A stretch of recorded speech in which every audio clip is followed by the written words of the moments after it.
انسان صبح کے وقت اپنے آپ کو آہستہ آہستہ مرتا دیکھنے کے لیے کتنا خوشی خوشی اٹھتا ہے۔ خوشامد بیوقوفوں کی غذا ہے، اس کے باوجود بعض اہل تمیز بھی اس غذا سے بہرور ہونے کو مذموم نہیں سمجھتے۔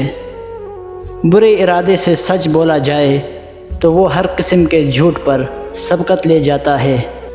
شادی اسی وقت کامیاب ہو سکتی ہے جب خاوند بہرا اور بیوی اندھی ہو۔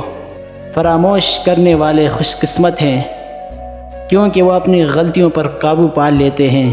اگر زندگی کے باغ سے کانٹے چن لیے جائیں اور وہ خوشیوں کا گلدستہ بن جائے تو ایسی زندگی دوزخ سے بھی بدتر ہوگی۔ اگر قانون کی زبان ہوتی تو وہ سب سے پہلے قانون دانوں کی شکایت کرتا۔ نغمہ ایک ایسا لائسنس یافتہ ذریعہ ہے جس سے پبلک میں ایسی فحش باتیں کہی جا سکتی ہیں جو کسی اور ذریعے سے کہنی مشکل ہیں۔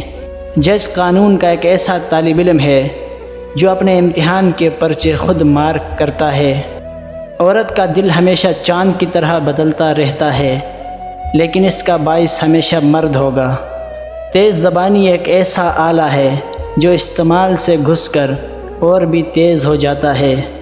آپ کو ہر اس دوست کے ساتھ جسے آپ خریدتے ہیں ایک دشمن مفت میں مل جاتا ہے۔ اگر لوگوں کو ایک دوسرے پر اعتماد نہ ہوتا تو ہر ایک کو صرف اپنی ہی آمدنی پر گزارا کرنا پڑتا۔ وکیل ایک ایسا تعلیم یافتہ انسان ہے جو آپ کی جائیداد آپ کے دشمنوں سے بچا کر خود رکھ لیتا ہے۔ شادی ضرور کیجئے، اگر بیوی اچھی ملی تو زندگی پرلطف ہو جائے گی، اور اگر بیوی اچھی نہ ملی تو آپ فلاسفر بن جائیں گے۔